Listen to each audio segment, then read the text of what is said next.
שעתיים לפני החופה כולם עובדים על הטאץ' האחרון. פבלו רוזנברג לא מבלה במסאז' מפנק ולא עובד על התסרוקת, אלא מגיע לחזרה האחרונה על המופע הגדול שלו הערב.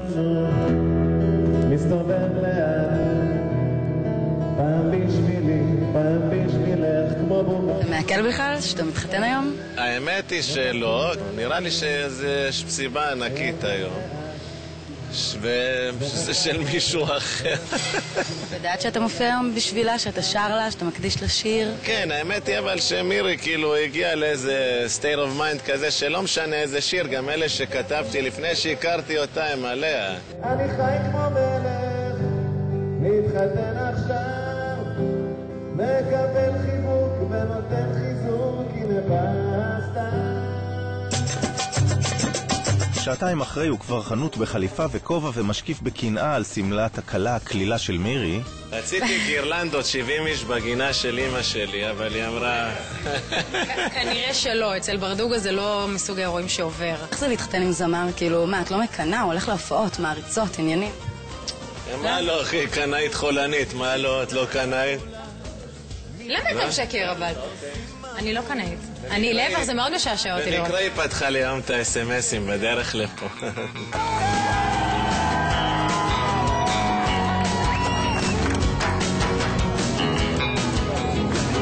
כולם מנשקים ומנשקות, גלית גוטמן באה ואלון גל, אורנה דץ ודידי הררי, רוני מנה עם ג'ני שלו, הגיסה שרון חזיז וגם ליאת בלו וחן שילוני ועוד שני אורחי כבוד מיוחדים. אתה אוהבת מירי?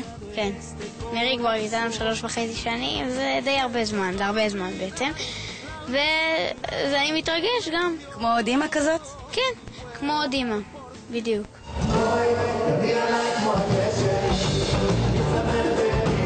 בין הנכסים של הזוגיות החדשה, שני הילדים של פבלו מהנישואים הראשונים, פלוס 16 שנים שמפרידות בינו לבין מירי, ומינוס של כמה סנטימטרים. היית יכולה לראות את עצמך יוצאת עם מישהו שנמוך ממך בראש? אף אחד לא יכול להיות יותר נמוך ממני.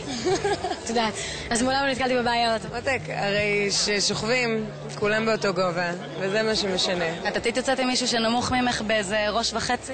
אם זה פבלו רוזנברג, אז כן.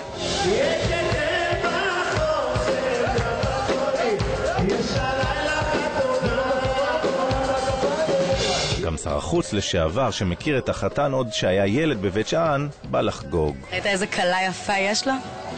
כן, כל אחד, חומרים, יש לו את הכוח המגנטי שלו, אז יש לו שרם מיוחד. למרות שהוא נמוך ממנה בכמעט ראש. לאהבה אין עניין לא של גובה, אם כי צריך לא להיות שמן הרבה.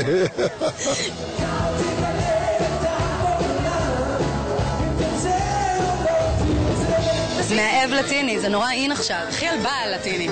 בעל לטיני. כן, מאהב זה משהו אחר. מתחילים במאהב ואז זה הופך לבעל, לא? לא, מתחילים עם בעל ואז עם מאהב. אבל לא משנה, זה עניין של סדרי עדיפויות.